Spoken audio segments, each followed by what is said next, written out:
When our family dinner started, my son's mother-in-law struck him across the face. Clean, hard, practiced. While his wife smirked. "Thank you, Mom. Maybe this will teach him a lesson." I didn't shout. I didn't flinch. I just unlocked my phone, sent one message, and from that moment, their entire world began to tilt. While you're here, don't forget to subscribe, hit the hype button, and support this channel with a like. And tell us below. Have you ever faced something like this? The sound echoed in the dining room like a judge's gavel.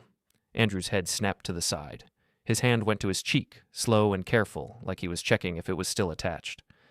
Marla sat back in her chair, arms crossed, watching her mother with something close to pride. Glennis Hoffman stood over my son like a drill sergeant who just corrected a private's posture. "Maybe now you'll remember to show respect when your wife asks you a question," Glennis said, her voice flat and military precise. Andrew said nothing. He just lowered his hand and stared at his plate. I looked at my daughter-in-law. Marla's smile was small, satisfied. She reached over and squeezed her mother's wrist. "Thanks, Mom. He's been getting mouthy lately." Mouthy. My son, who barely spoke above a whisper in their presence, who apologized for things he didn't do, who walked on eggshells in his own home. I slid my phone out of my pocket, typed 3 words under the table.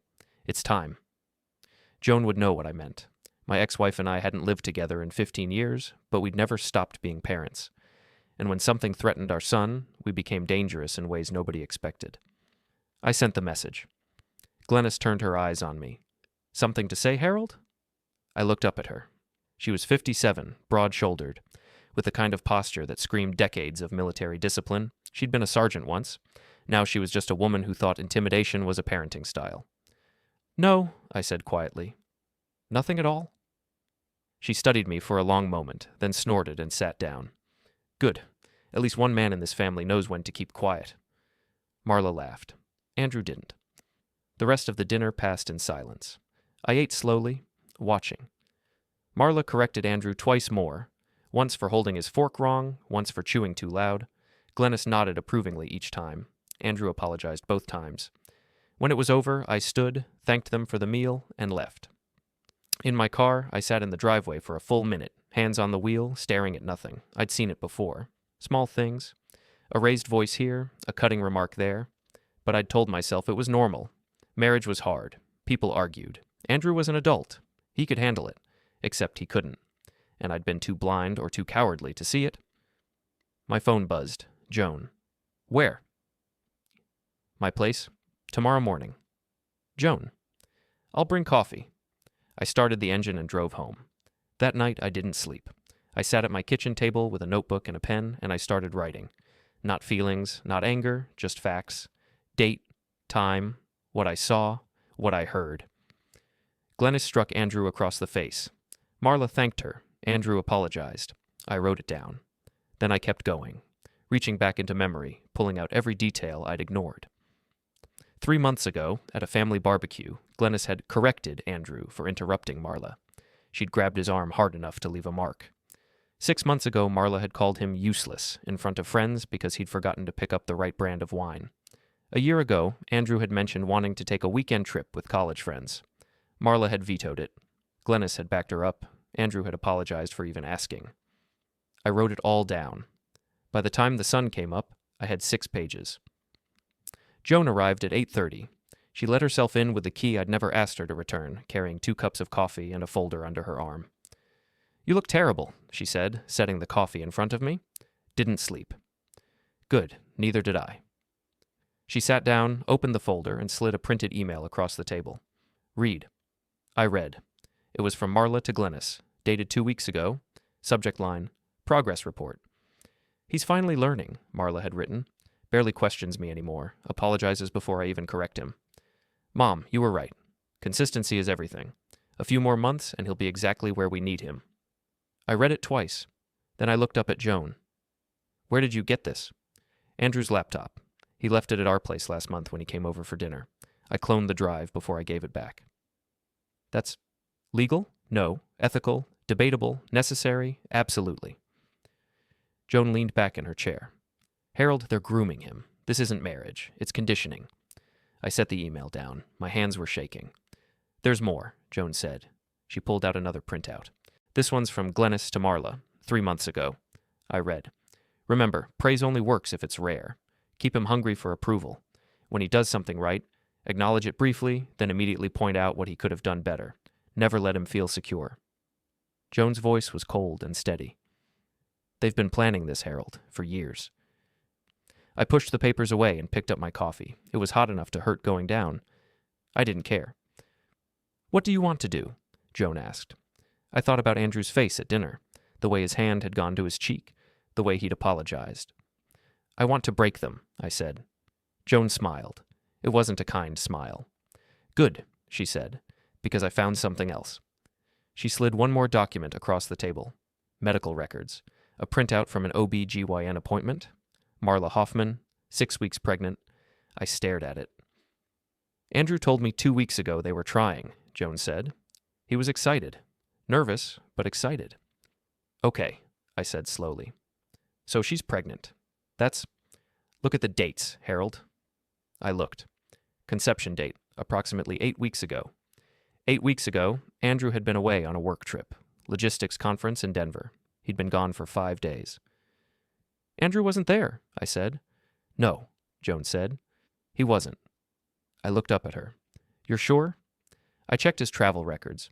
I checked his credit card statements. He flew out Sunday morning, flew back Friday night. There's no gap. No time for him to have been anywhere near home during the window. Then who? Joan pulled out one more printout. Text messages. Marla to a contact saved as J. Miss you already. Can't wait to see you again. Thank you for last night. I needed that. The dates matched. I sat back in my chair. Glennis knows, Joan said quietly. I found an email. Marla told her 2 weeks ago. Glennis's response was, and I quote, We'll make it work. He won't question it. We've trained him not to. I didn't say anything. I couldn't. Joan reached across the table and put her hand over mine. Harold, she said, they're going to trap him. They're going to make him raise another man's child, and they're going to use it to control him for the rest of his life. I closed my eyes. When I opened them, Joan was watching me. What do you need from me? I asked. Nothing yet, she said. First, we need to talk to Andrew. Andrew came over that evening. I didn't tell him why, just said I wanted to talk. He arrived at 6, right on time, looking like a man walking to his own execution. Is everything okay? He asked as soon as I opened the door. Come in, I said. He followed me to the kitchen. Joan was already there, sitting at the table with her hands folded. Andrew stopped when he saw her. Mom? What's going on? Sit down, I said. He sat, and Joan and I looked at each other. She nodded. I sat down across from him. Andrew, I said, we need to talk about Marla. His face went carefully blank. What about her?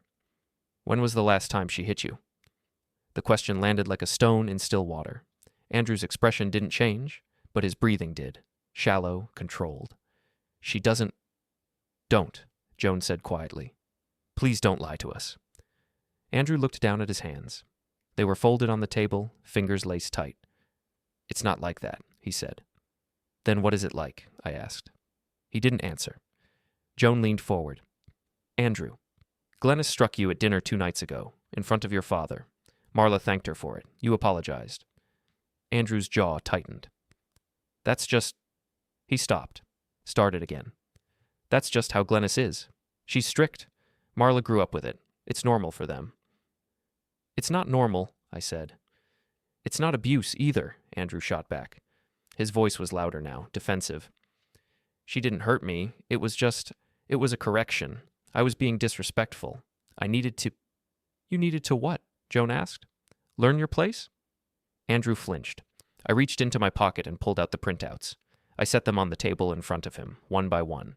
The email from Marla to Glennis. The response from Glennis to Marla. The text messages to Jay. The medical records. Andrew stared at them. He didn't touch them, just stared. Read them, I said. He didn't move. Joan pushed the first email toward him. Please. Slowly, Andrew picked it up. He read. His eyes moved across the page, then stopped. Moved again. Stopped. He set it down. Picked up the next one, then the next. When he got to the text messages, his hands started shaking. When he got to the medical records, he set them down and stood up. I need to go, he said. Andrew. I said I need to go. He turned toward the door. Joan stood up, stepped in front of him. Move, Mom. Not until you listen. I don't want to listen. I don't want to. His voice cracked. He stopped, closed his eyes, took a breath. When he spoke again, his voice was flat. This doesn't change anything. It changes everything, I said. No. He shook his head. You don't understand. You don't know what it's like. I can't just walk away. She needs me. She's using you, Joan said. She loves me. She's pregnant with another man's child, Andrew. He flinched again, harder this time. You don't know that. Yes, Joan said. I do. Andrew looked at her, then at me, then back at the papers on the table. Even if that's true, he said slowly. What am I supposed to do? Leave her. Abandon her when she's pregnant. I can't do that. Why not? I asked. He stared at me like I'd just suggested he set fire to a hospital. Because, he said, that's not who I am. I stood up, walked over to him, looked him in the eye. Who are you, Andrew? He didn't answer. Are you the man Marla tells you are? I asked. Weak, useless, lucky to have her? His jaw clenched. Or are you the man I raised? I continued. Smart, capable, decent, worth more than being someone's emotional punching bag. His eyes were wet now. He blinked hard, but the tears didn't fall. I don't know, he whispered. Joan put a hand on his shoulder. Then we'll figure it out together. Andrew stood there for a long moment. Then slowly he sat back down. What do you want me to do? He asked. First, I said, we're going to get a paternity test. She'll never agree to that. She doesn't have to agree, Joan said. Once the child is born, you have the legal right to request one. If she refuses, the court will compel it. Andrew looked at the medical records again. And if it's not mine? Then you walk away, I said. Clean. No guilt, no obligation. He was quiet for a long time. What if it is mine? He asked. Joan and I exchanged a glance. Then we deal with that when we get there, I said. But Andrew, I need you to understand something. Even if the child is yours, that doesn't mean you have to stay with Marla. You can be a father without being her husband. You can co-parent without being controlled. He nodded slowly. Okay, he said. Okay. There's one more thing, Joan said. She pulled out her phone, opened a recording app. I need you to tell us, in your own words, what's been happening. Every incident you can remember, dates, times, what was said, what was done, all of it. Andrew looked at the phone like it was a live grenade. Why? Because, I said, if this goes to court, we need evidence. Court? Andrew's voice went up an octave. Dad, I can't. You can, Joan said firmly. And you will, but not today. Today, you just talk. We'll worry about the rest later. Andrew took a shaky breath, then another. Then he started talking. He talked for 2 hours. He told us about the first time Marla yelled at him in public. 6 months into their relationship. He'd ordered the wrong appetizer at a restaurant. She'd called him an embarrassment. He'd apologized. Told himself she was just having a bad day. He told us about the first time Glennis slapped him, their engagement party. He'd made a joke Glennis didn't find funny. She'd backhanded him across the mouth in front of 20 people. Marla had laughed. Andrew had apologized. Told himself it was cultural. Glennis was military. This was just how she showed discipline. He told us about the money, how Marla had convinced him to put everything in a joint account, how she'd gradually taken over all financial decisions, how he now had to ask permission to buy lunch. He told us about the intimacy, how she used it as a reward, how she withheld it as punishment, how he'd started to feel like a dog being trained with treats. He told us about the isolation, how his friends had stopped calling because Marla always had a reason he couldn't go out, how he'd stopped trying to make plans because it was easier than dealing with the guilt trips. He told us everything. When he was done, he looked exhausted, hollowed out. Joan stopped the recording. Thank you, she said quietly. Andrew just nodded. I walked him to the door. Before he left, I put a hand on his shoulder. Andrew, I said, this wasn't the first time, was it? Glenn is hitting you. He looked at me, didn't answer. How many times? I asked. He swallowed. I stopped counting. I felt something cold settle in my chest. Okay, I said. Okay. He left. Joan and I stood in the kitchen, staring at the papers on the table. They're monsters, Joan said. Yes, I said. They are. What's the plan? I picked up the medical records, studied them. We're not saving him from them, I said quietly. We're saving him from believing he deserves them. Joan looked at me. After a moment, she smiled. I knew I married you for a reason, she said. We're divorced. Doesn't mean I was wrong. The next morning, Glennie showed up at my job site. I was doing a routine inspection in the basement of an office building downtown when she found me. I heard her boots on the concrete before I saw her. Heavy, deliberate, military precise. I turned around. She stood at the bottom of the stairs, arms crossed, face like granite. We need to talk, she said. I'm working. I don't care. I set down my clipboard. What do you want, Glennis? She walked toward me, slow and deliberate, stopping 3 feet away. Close enough to intimidate, not close enough to threaten. Stay away from Andrew, she said. He's my son. He's Marla's husband. That makes him my responsibility. I stared at her. Your responsibility. That's right. She took a step closer. I don't know what you said to him last night, but he came home upset. Marla had to spend an hour calming him down. You're putting stress on her. She's pregnant. That's not acceptable. Noted, I said. That's it? Noted? What else do you want me to say? She leaned in. Her voice dropped. I want you to say you'll back off. I want you to say you'll stop filling his head with ideas. I want you to say you'll stay in your lane. I held her gaze, didn't blink, didn't move. No, I said. Her eyes narrowed. Excuse me? I said no. For a moment, she just stared at me. Then she laughed, short, sharp, humorless. You think you're tough, Harold? You think because you've got some backbone all of a sudden that changes anything? I don't think I'm tough, I said quietly. I think I'm done. Done with what? Watching you break my son. The smile vanished from her face. Careful, she said. Or what? She stepped even closer. I could smell her breath, coffee and something metallic. Or I'll make sure Andrew knows exactly whose fault it is when his marriage falls apart, she said. I'll make sure Marla knows her father-in-law is a manipulative old man who can't stand to see his son happy. I'll make sure everyone knows that you're the problem. I smiled. Slow, deliberate. Go ahead, I said. She blinked. You heard me, I said. Go ahead. Tell everyone, tell Marla, tell Andrew, tell whoever you want. See what happens. She opened her mouth, closed it, opened it again.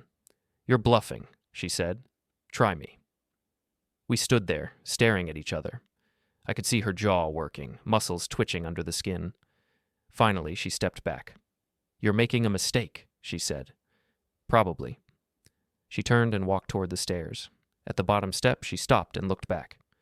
When this blows up in your face, she said, don't come crying to me. Wouldn't dream of it. She left. I stood there for a moment, listening to her footsteps fade. Then I picked up my phone and called Joan. She just threatened me, I said when she answered. Good, Joan said. That means we're getting to her. What's next? Next, Joan said. We light the match. That evening, Joan handed me a thumb drive. We were sitting in her car, parked outside a corporate office building downtown. Through the glass doors, I could see a reception desk, a board security guard, and a directory board listing companies by floor. What's on it? I asked. Audio files, Joan said. Conversations between Marla and her coworkers, recorded from her work laptop during video calls. I turned the drive over in my hand. How did you? Better you don't know. I nodded. What's she saying? Mostly? Complaining. Joan pulled out her own phone, scrolled through notes.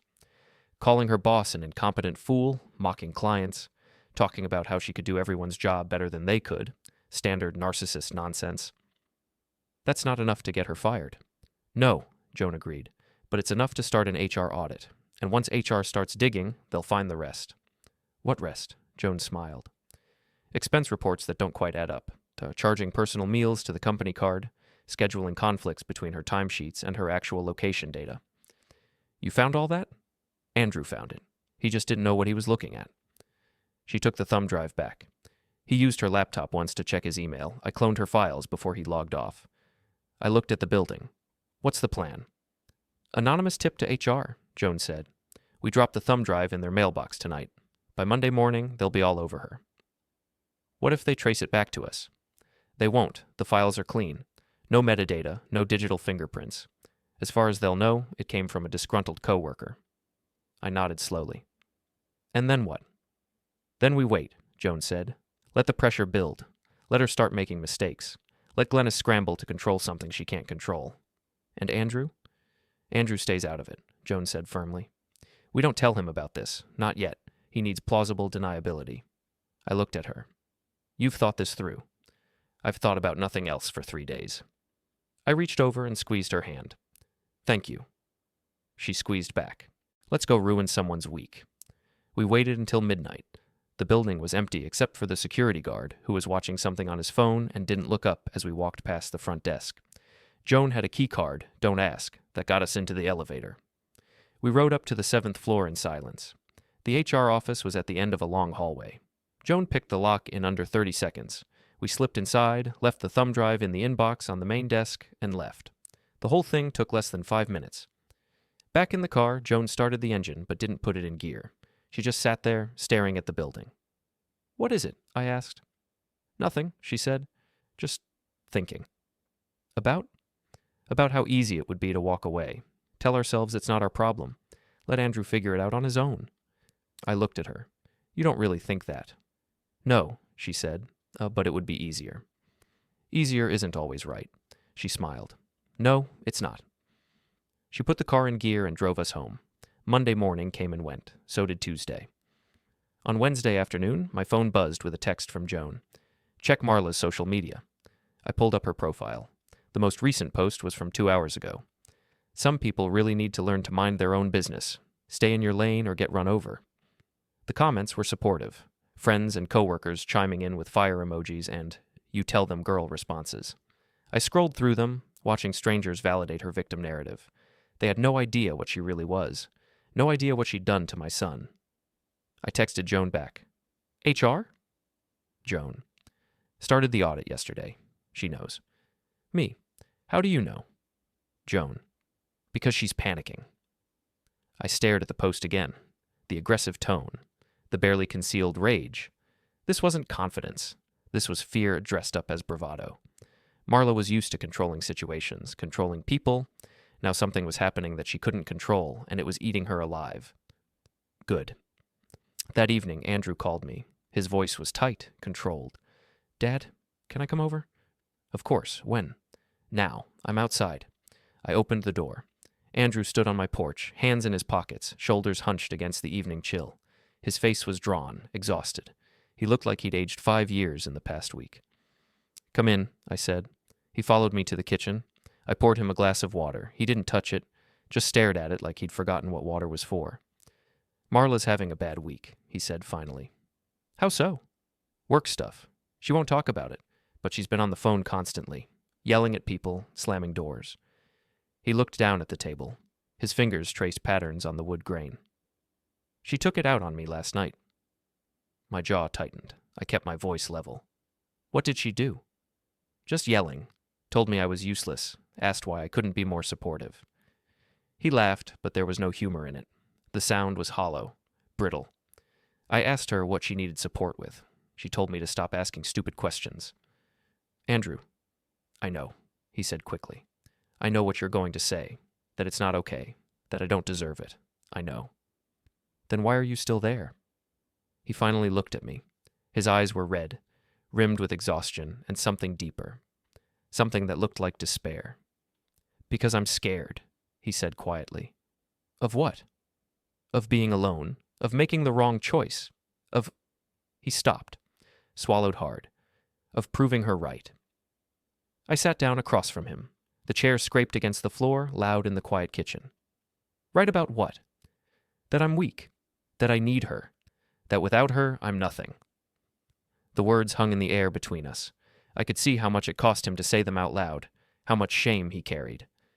I reached across the table and grabbed his hand, hard enough that he couldn't pull away. Listen to me, I said. You are not nothing. You are not weak, and you do not need her. Then why does it feel like I do? Because, I said, she spent 3 years convincing you that you're broken. That's what manipulators do. They don't just hurt you. They make you believe you deserve it. They make you believe that without them, you can't survive. It's a lie, Andrew. All of it. Every word she's ever said to make you feel worthless. It's a lie. Andrew's face crumpled. He pulled his hand back, covered his face with both hands. His shoulders shook, but he didn't make a sound. He'd learned to cry silently. That thought made me angrier than anything else. I don't know how to fix this, he whispered through his fingers. You don't have to fix it, I said. You just have to survive it. One day at a time. and we'll handle the rest. He lowered his hands slowly. His face was wet. We? Your mother and I. We've got a plan. What kind of plan? The kind where you come out on the other side free. He stared at me for a long moment. I could see him processing, weighing, trying to decide if he could trust this. If he could trust me. If he could trust himself. Finally, he nodded. Okay, he said. Okay. He stayed for another hour. We didn't talk about Marla or Glennis or any of it. We just talked.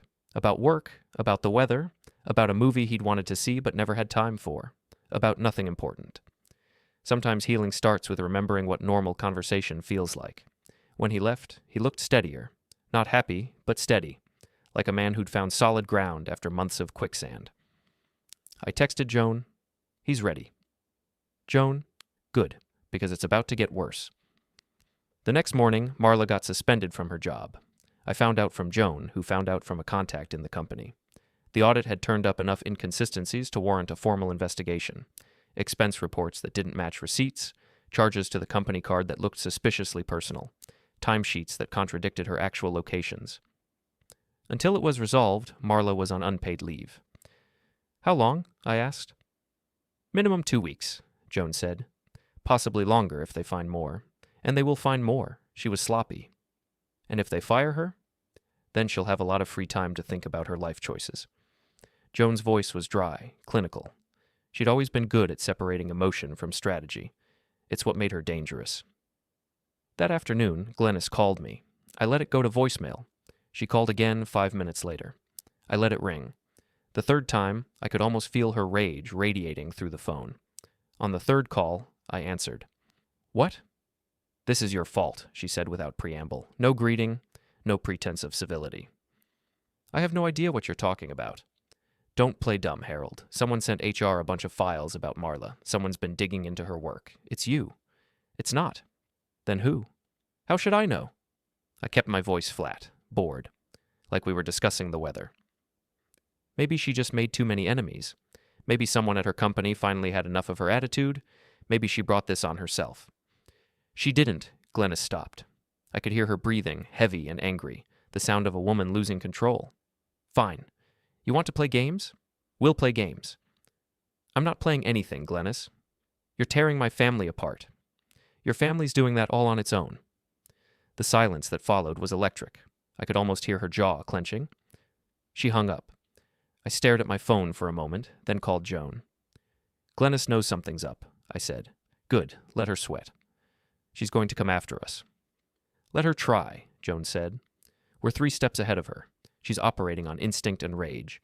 We're operating on evidence and planning. She can't win this. What's the next step? Next, Joan said, we make sure Andrew's protected. Legally, financially, emotionally. If this goes to court, he needs to be untouchable. How do we do that? I've already started. Opened a separate bank account in his name, rerouted his paychecks, started documenting everything for a restraining order if we need one. I've also contacted a family law attorney, someone who specializes in cases like this. She's reviewing everything we have. Does he know? Not yet. I'll tell him tonight. Joan paused. Harold, we're past the point of asking permission. If we wait for Andrew to be ready for every step, they'll trap him. We move now, or we lose. I closed my eyes, took a breath. Okay.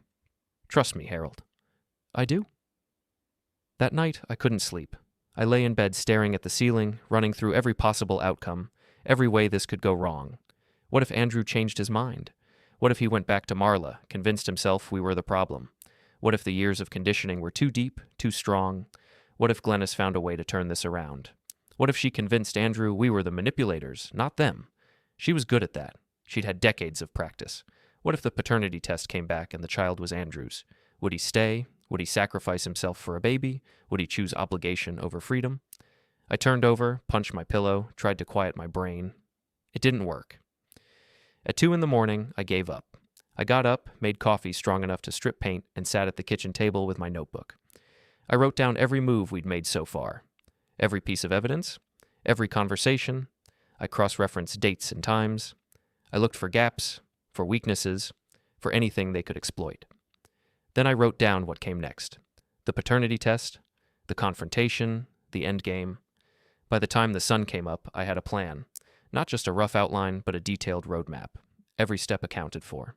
Every contingency planned. It wasn't pretty, it wasn't kind, but it would work. 2 weeks later, Marla got fired. The investigation turned up enough evidence of fraud and misconduct to justify immediate termination. $3,000 in fraudulent expense claims. Personal meals charged to the company. A week-long business trip that turned out to be a vacation with friends. She was escorted out of the building by security, box of personal items in hand, while her former coworkers watched through the office windows. Andrew told me about it that evening. He looked shell-shocked, like he'd witnessed something he couldn't quite process. "She's destroyed," he said. "I've never seen her like this. She won't stop crying. She's been in bed all day, won't eat, won't talk, just cries." "How do you feel about it?" I asked. He hesitated, his hands twisted together in his lap. "Bad. I feel bad." "Why?" "Because—" He stopped, shook his head. "I don't know. I just do." "You feel bad because you're a decent person," I said.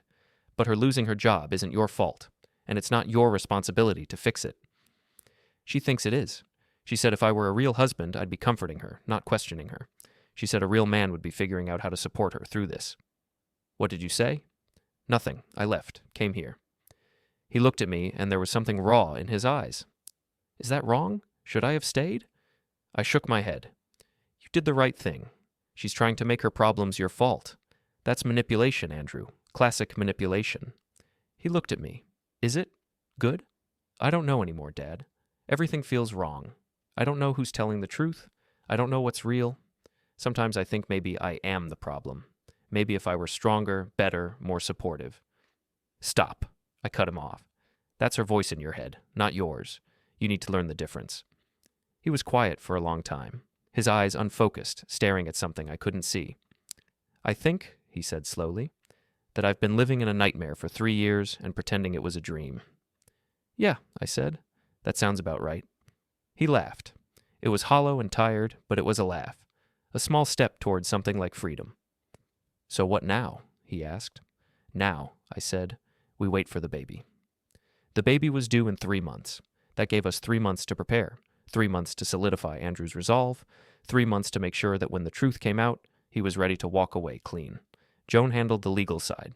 She quietly filed paperwork for a paternity test to be conducted immediately after birth. She set up a new bank account in Andrew's name only, started moving his money out of the joint account in small increments so Marla wouldn't notice. 500 here, 300 there, nothing big enough to trigger alerts. She compiled every piece of evidence we had into a single file. Emails, recordings, text messages, medical records, everything organized, labeled, dated, ready for court if it came to that. I handled Andrew. I met with him twice a week, sometimes more. We talked, we planned, we built his confidence brick by brick, one conversation at a time. "You're not weak," I told him one evening. We were sitting in my backyard, watching the sun set behind the trees. The air was cooling, cicadas starting their evening chorus. "You're not useless. You're not lucky to have her. Say it." "I'm not weak," he repeated. His voice was flat, automatic, like he was reading from a script he didn't believe. "Say it like you mean it. I'm not weak. Stronger this time. A little more conviction. Again. I'm not weak. Again. I'm not weak." He shouted it this time, loud enough to startle a bird from a nearby tree. The sound echoed across the yard. I smiled. "Good." He looked at me. His chest was heaving. "I don't feel good." "You will," I said. "Eventually. Right now, you're just learning what your own voice sounds like. It takes practice." "How long?" "As long as it takes." He nodded slowly, processing that. Glennis tried to corner me twice more. Once at a grocery store, she appeared at the end of the aisle like she'd been waiting for me, arms crossed, jaw set. Once at a gas station, she pulled up while I was pumping, stepped out of her car with that military posture. Both times, I walked away. I didn't engage, didn't argue, didn't give her anything she could use, just turned and left, calm and deliberate, like she was invisible. It drove her insane. I could see it in her face. The confusion, the rage, the disbelief that someone would simply refuse to engage with her authority. She was used to intimidation working, used to people backing down. I wasn't backing down. I wasn't even acknowledging her power. Marla, meanwhile, spiraled. Without a job, she had too much time and too much anger. According to Andrew, she spent most of her days raging about the unfairness of it all, about how everyone was out to get her, about how the world didn't appreciate her brilliance. She'd scroll through job listings and scream about how she was overqualified for everything. She'd call former coworkers and rant until they stopped answering. She'd post cryptic, aggressive messages on social media and then refresh obsessively, watching for validation. She started blaming Andrew for everything: the job loss, the stress, the pregnancy complications. She'd started having mild contractions, nothing serious according to her doctor, but enough to scare her, enough to give her another weapon. "It's your fault," she screamed at him one night. Andrew told me about it later, his voice flat and distant, like he was narrating someone else's life. "If you'd been supportive, if you'd been a man, none of this would have happened. You're dragging me down. You're ruining my life. Everything was fine until your parents started poisoning you against me."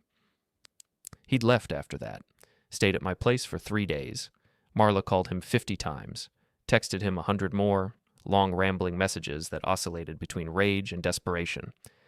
"How dare you leave me when I need you?" followed by, "Please come home, I'm sorry, I love you." Classic abuse cycle. Glennie showed up at my door twice. I didn't answer the door, just watched through the window as she pounded and shouted, then finally gave up and left. "She's losing control," Joan said when I told her. "That's good. When people like her lose control, they make mistakes." "What kind of mistakes?" "The kind we can use." Joan's smile was sharp, the kind that show everyone exactly who they are. The baby was born on a Tuesday in late spring. Andrew called me from the hospital at 4 a.m. His voice was numb, hollow. "It's here," he said. "Congratulations," I said. "Don't. Please don't." "Okay. When can we do the test?" "Joan's already on her way," I said. "She'll have the paperwork ready by noon." "Marla's going to lose it. Probably." "Dad, Andrew, you need to know. One way or the other, you need to know." He was quiet for a moment. I could hear hospital sounds in the background, beeping monitors, distant voices, the machinery of life and birth. Then, "Okay. I'll be there in an hour." I hung up, got dressed, and drove to the hospital through empty pre-dawn streets. Joan was already in the waiting room when I arrived. She had a folder in her lap and a look on her face that could cut glass. All business, all determination. "Ready?" she asked. "Ready." We took the elevator up to the maternity ward. The doors opened on that particular hospital smell, antiseptic and flowers and something indefinable that hospitals always have. Andrew was sitting in a chair outside Marla's room, staring at the floor. He looked like he hadn't slept. Probably hadn't. "Hey," I said. He looked up. "Hey, how is she? Tired? Angry? Demanding I get her better food? The nurses are already sick of her." He said it without emotion, just facts. Joan handed him the folder. "This is the paperwork for the paternity test. You need to sign it. Then we need a sample from the baby." Andrew opened the folder, stared at the forms. Legal language swam across the page. His hand shook as he picked up the pen Joan offered. "What if—" He stopped, started again. "What if I don't want to know?" "Then you sign anyway," Joan said firmly. Her voice was kind but unyielding. "Because not knowing doesn't change the truth. It just lets her keep lying to you." Andrew looked at me. I nodded. He signed. His signature was shaky but legible. Joan took the folder back. "Wait here." She disappeared into the hospital room. I sat down next to Andrew. The chairs were uncomfortable, designed to discourage long stays. "You okay?" I asked. "No." "Fair enough." We sat in silence. From inside the room, I could hear Marla's voice, sharp and suspicious. Joan's voice responding, calm and professional. Then Glennis's voice, loud and aggressive. "What the hell do you think you're doing?" Joan emerged 30 seconds later with a small vial in her hand and a medical form. Glennis stormed out behind her, face purple with rage. "You have no right." "I have every right," Joan said without turning around. "Andrew is the legal father until proven otherwise. That gives him the right to request a paternity test. If you have a problem with that, take it up with a judge." Glennis's face went from purple to nearly black. She turned to Andrew. "You're letting them do this? You're going to humiliate your wife like this, after everything she's been through, after giving birth to your child?" Andrew stood up, slowly, deliberately. He looked at Glennis for a long moment, and for the first time since this all started, I saw something in his eyes that wasn't fear. "Yes," he said quietly. She stared at him like he'd just slapped her, like the world had suddenly tilted on its axis and she couldn't find her balance. "You ungrateful little—" "Walk away, Glennis," I said. She turned her glare on me. "You did this. You poisoned him against us. You turned him into this. No, I said. You did that all by yourself. You and your daughter. You spent 3 years breaking him down, and now you're angry that he's putting himself back together. She took a step toward me. Joan stepped between us, quick and precise. If you touch him, Joan said, her voice ice cold, I will have you arrested for assault, and unlike Andrew, I will press charges. Try me. Glennis's hands clenched into fists. For a moment, I thought she might actually swing. Her whole body was coiled, ready. Then Marla called out from inside the room, her voice weak and plaintive. Mom, where are you? Glennis turned and went back inside, slamming the door behind her hard enough to rattle the frame. Joan let out a breath. That went well. How long for the results? Andrew asked. His voice was steady now, calmer. 3 days, Joan said. Maybe 4. Andrew nodded. He looked like he might collapse. Okay. Come on, I said. Let's get you out of here. We left the hospital together. Andrew didn't look back. The next 3 days were the longest of my life. Andrew stayed at my place. He didn't talk much, just sat on my couch, staring at the TV without really watching it. I'd find him at odd hours, just sitting in the dark, processing everything. Marla called constantly, every hour, sometimes more. Andrew didn't answer. The phone would buzz, and he'd just stare at it like it was a bomb that might explode. Eventually, she stopped calling him and started calling me. Long, rambling voicemails. Some angry, accusing me of destroying her family. Some desperate, begging me to send Andrew home. Some incoherent, just crying and screaming. I blocked her number. Glennis tried to show up at my place twice. I didn't answer the door, just watched through the window as she pounded and shouted threats. The second time, I called the authorities and warned them I might need to file a report. That made her leave faster. Joan called me every few hours to check in. How's he doing? Not great. Hang in there. It's almost over. On the 4th day, Joan called at 2 in the afternoon. I was in the kitchen making sandwiches neither of us would eat. We got the results, she said. My chest tightened. I set down the knife.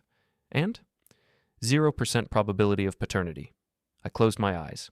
Let the relief wash over me. You're sure? I'm looking at the report right now. It's not his. Not even close. The genetic markers don't match at all. I walked into the living room. Andrew was sitting on the couch, staring at nothing.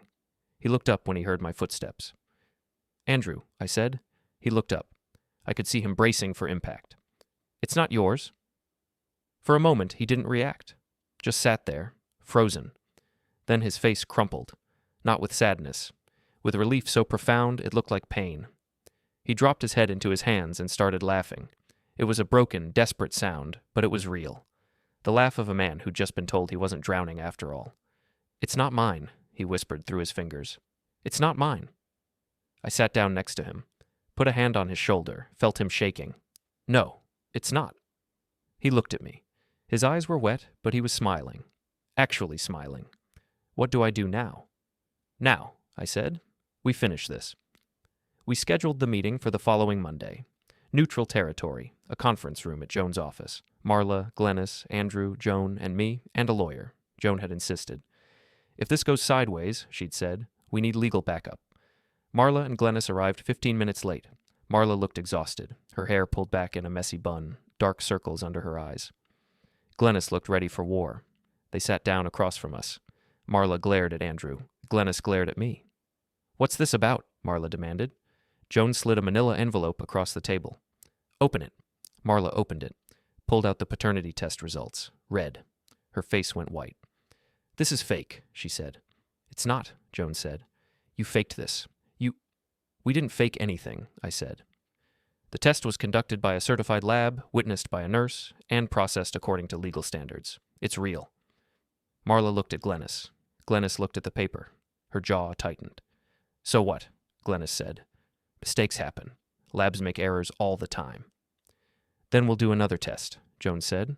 Right now, we can go to a hospital, get a new sample, send it to a different lab, but we already know what the result will be. Marla's hands shook as she set the paper down. Andrew? Don't, he said quietly. Andrew, please. I said don't. She stared at him. You're really going to believe this? You're going to throw away our marriage over a piece of paper? No, Andrew said. I'm ending our marriage because you lied to me, because you manipulated me, because you've spent 3 years treating me like I was nothing. That's not... Stop. His voice was louder now, firmer. Just stop. Marla's mouth snapped shut. Andrew pulled out a folder of his own. He set it on the table and slid it across to her. These are divorce papers, he said. You can sign them now or you can sign them later, but you're going to sign them. Marla stared at the folder like it was a live snake. You can't do this, she whispered.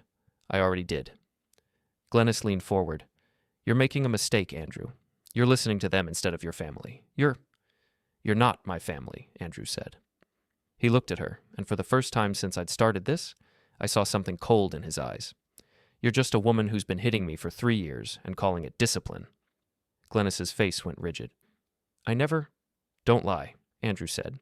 We have recordings. We have witnesses. We have medical documentation. If you want to play this game, we can play, but you're going to lose. Glennis opened her mouth, closed it, opened it again. Nothing came out. Marla looked at her mother, then at Andrew, then at the papers on the table. If I sign this, she said slowly, what happens? You leave, Andrew said. You take your things. You don't contact me. You don't come near me. You move on with your life, and I move on with mine. And the baby? Not my problem. Marla's eyes filled with tears. Andrew. Sign the papers, Marla. She stared at him for a long moment. Then she picked up the pen. She signed. Glennis stood up abruptly. This isn't over. Yes, Joan said calmly. It is. You think you've won? Glennie said, looking at me. You think you're so smart, turning my daughter's husband against her. But you haven't won. You've just made things worse. For who? I asked. She didn't answer. She just turned and walked out. Marla followed her, clutching the divorce papers like a lifeline. The door closed behind them. Andrew sat back in his chair. He looked drained. Is it really over? He asked. Not yet, Joan said, but almost. Over the next 2 weeks, Andrew moved out of the house he'd shared with Marla. Joan helped him find a small apartment across town. Nothing fancy, but it was his. Marla tried to contact him 3 times. Each time, he ignored her. Glennis showed up at his workplace once. Security escorted her out. I thought that was the end of it. I was wrong. The call came on a Thursday evening. Joan's voice was tight. Harold, we have a problem. What kind of problem? Marla's claiming Andrew abandoned her while she was pregnant. She's filing for spousal support and child support. My jaw clenched. The baby's not his. She's claiming the test was invalid, that we coerced her into signing the divorce papers under duress. That's insane. That's desperation. Joan's voice was grim. She's got a lawyer now, a good one. Glennis must be paying for it. What do? We go to court, and we bring everything. The hearing was scheduled for 3 weeks later. Joan spent every evening preparing. She compiled documents, organized evidence, rehearsed testimony. We need to be perfect, she told me. One mistake, and they'll tear us apart. Andrew was terrified. I could see it in the way his hands shook when he held the court summons, in the way he couldn't sleep. What if they win? He asked me one night. They won't. But what if... Andrew, I looked at him. We have the truth on our side. That's more than they have. He nodded, but he didn't look convinced. The day of the hearing arrived. We got to the courthouse early. Marla and Glennis showed up 10 minutes before the hearing started, flanked by a sharp-looking attorney in an expensive suit. Joan nodded to him. He didn't nod back. We filed into the courtroom. The judge, a woman in her 60s with steel-gray hair and no-nonsense eyes, took her seat. Let's begin, she said. Marla's attorney went first. He painted a picture of a vulnerable young mother abandoned by her husband. He talked about emotional distress, financial hardship, and the trauma of being forced to sign divorce papers while recovering from childbirth.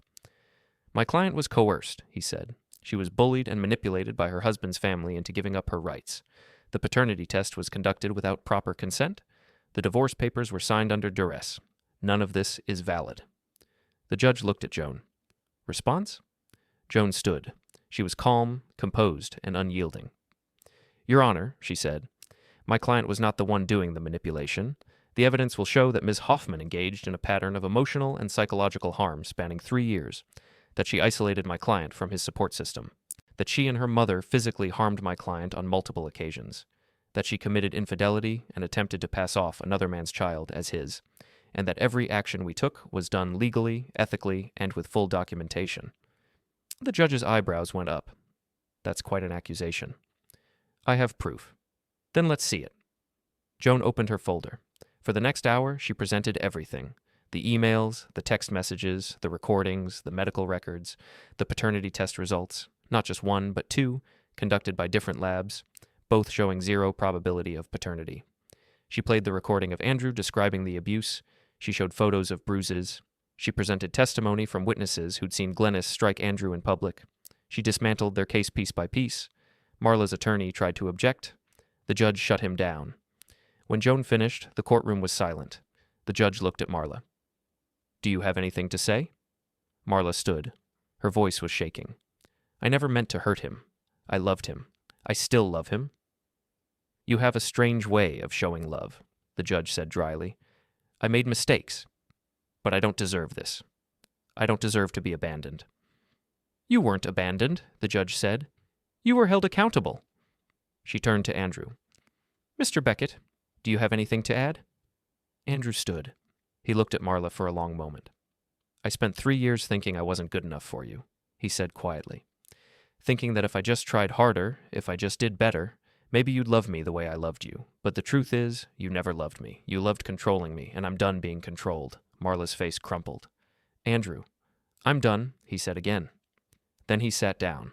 The judge made her ruling 5 minutes later. Divorce granted. No spousal support. No child support. Restraining order issued against both Marla and Glennis. It was over. We walked out of the courthouse into bright afternoon sunlight. Andrew stopped on the steps, closed his eyes, and took a deep breath. "I'm free," he said. Joan put a hand on his shoulder. "Yes, you are." I looked back at the courthouse doors. Marla and Glennis were still inside, probably arguing with their attorney. "Come on," I said. "Let's go home." The weeks after the hearing passed in a strange, quiet rhythm. Andrew settled into his new apartment. He started therapy. He reconnected with old friends he'd lost touch with. He seemed lighter. Not happy yet, but getting there. Marla and Glennis disappeared from our lives. The restraining order kept them at a distance. I heard through mutual acquaintances that Marla had moved back in with her mother, that they were both bitter and angry and convinced the world had wronged them. I didn't care. I thought we were done, that the storm had passed, that we could finally move on. Then, 2 months after the hearing, Glennis broke the restraining order. She showed up at Andrew's apartment at midnight, pounded on his door, screamed accusations through the walls. "You ruined my daughter's life. You destroyed our family. You're going to pay for this." Andrew called the authorities. They arrived within minutes, but by then, Glennis was gone. She came back the next night, and the night after that. On the 4th night, she brought Marla with her. They stood outside Andrew's building, shouting up at his window. Neighbors called the authorities. Glennis and Marla were arrested for violating the restraining order. They were released the next morning with a warning. That evening, they showed up at my house. I was in the kitchen when I heard the knock. Loud, aggressive. The kind of knock that says, "We're not leaving." I opened the door. Glennis stood on my porch, Marla behind her. Glennis's face was flushed, her fists clenched. "We need to talk," she said. "No," I said. "We don't." I started to close the door. Glennis shoved her foot in the gap. "Move," I said. "Not until you listen." "I don't want to listen. I don't care what you want." Glennis's voice rose. "You destroyed my family. You turned my son-in-law against us. You took everything from us. You did that yourselves. We loved him. We gave him everything. You gave him bruises and trauma," I said flatly. "Now get off my porch." Marla stepped forward. Her eyes were red, her face blotchy. "Please, just listen. We can fix this. We can all sit down and talk and—" "No, please." The court said no contact. That means no contact. Leave. Glennis's face twisted. "You self-righteous piece of—" I pulled out my phone. "I'm calling the authorities. You have 10 seconds to leave." Glennis stared at me. Her whole body was shaking with rage. "This isn't over," she said. "Yeah," I said. "It is." She turned and walked away. Marla followed, sobbing. I closed the door, locked it, and called Joan. "They're escalating," I said. "I know. Andrew told me." Joan's voice was tight. "This is harassment. We need to go back to court." "Will it help?" "It'll get them locked up if they keep pushing. That'll help." We went back to court the following week, presented evidence of the repeated violations. The judge was not pleased. Mrs. Hoffman, she said, her voice cold. "You were given a clear order. You violated it. Multiple times. Do you have anything to say for yourselves?" Glennis stood. Your Honor, we're just trying to protect our family. Harold Beckett has manipulated our... Sit down. Glennis sat. The judge looked at her for a long moment, then she looked at Marla. You're both in contempt of court, she said. I'm issuing a stricter restraining order. If you violate it again, you will be jailed. Do you understand? Glennis's jaw tightened. Yes, Your Honor. Good. Get out of my courtroom. They left. Joan turned to me. That should do it. Should? Will, she corrected. That will do it. But it didn't. 3 days later, Marla showed up at Andrew's workplace. She didn't approach him, just stood across the street watching. Andrew called me, his voice shaking. She's here. Call the authorities. Now. He did. They came. Marla was arrested. This time she was held overnight. Glennis posted bail the next morning, and that's when I realized they weren't going to stop, not until we made them. I called a meeting, Joan, Andrew, and me. We sat around Joan's dining table, and I laid it out. They're not going to quit, I said. We can keep going to court, keep getting restraining orders, keep having them arrested, but they'll keep coming back. So what do you suggest? Joan asked. We end it. Permanently. Andrew looked at me. How? We give them one final confrontation. We show them, once and for all, that they've lost, that there's nothing left to fight for. Joan leaned back in her chair. You're talking about a meeting. I'm talking about a reckoning. Andrew's face was pale. What if they don't come? They'll come, I said. They can't help themselves. Joan studied me. What's the plan? I told them. It took a week to set up. We rented a small meeting room in a public building, neutral ground, witnesses nearby, security cameras everywhere. Joan sent the invitation. It was simple. Final meeting to resolve all outstanding issues. Monday, 6 p.m. If you don't show, we'll consider the matter closed. Marla and Glennis showed up at 5:55. They walked into the room like soldiers entering enemy territory. Glennis's face was hard. Marla's was defiant. Andrew sat across from them, flanked by Joan and me. On the table between us was a folder. What's this about? Glennis demanded. It's about ending this, I said. We're not... Sit down. Something in my voice made her stop. She sat. Marla sat next to her. Joan opened the folder. Inside were copies of everything, every email, every text, every recording, every piece of evidence we'd gathered over the past 6 months. This, Joan said, is a record of abuse. 3 years of psychological manipulation, physical intimidation, and emotional control. All documented, all verified, all admissible in court. Glennis's eyes narrowed. We've already been to court.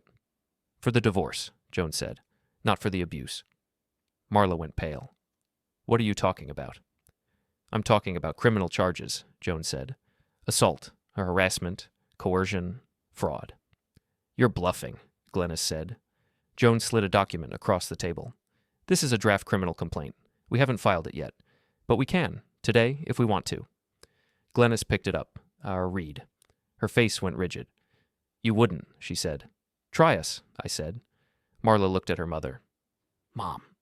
Shut up, Glennis snapped. Marla flinched. Andrew leaned forward. For 3 years you made me believe I was nothing. You hit me. You humiliated me. You controlled every part of my life. And when I finally stood up for myself, you tried to destroy me. We were trying to help you.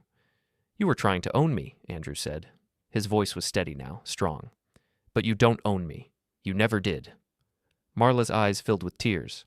Andrew, I loved you. No, Andrew said. You didn't. You loved the idea of me, the version of me you could control, but that person doesn't exist anymore. Glennis stood up. We're done here. Sit down, I said. You can't tell me. I said sit down. She stared at me. I stared back. Slowly she sat. I leaned forward, looked her in the eye. You spent 3 years teaching my son to fear you, I said quietly. You used fear and pain and humiliation to break him down, to make him small, to make him yours. Glennis said nothing. But here's the thing, I continued. You taught him to fear you. I taught him to outgrow you. Marla choked on her breath. Glennis froze. Andrew stood. He pulled a pen from his pocket, clicked it open, and set it on the table in front of Marla. The divorce papers, he said. One more time. Final. Marla stared at the pen. Then at Andrew. Then at her mother. Glennis didn't move. Marla picked up the pen. She signed. Andrew took the papers, folded them, and tucked them into his jacket. We're done, he said. He turned and walked out. Joan and I followed. Behind us, I heard Glennie start to shout, heard Marla sobbing, heard their voices dissolve into chaos. We didn't look back. Outside, the evening air was cool and clean. Andrew stopped on the sidewalk, closed his eyes, and breathed. "It's over," he said. "Yeah," I said, "it is." He opened his eyes and looked at me. "Thank you, Dad." I put a hand on his shoulder. "Always."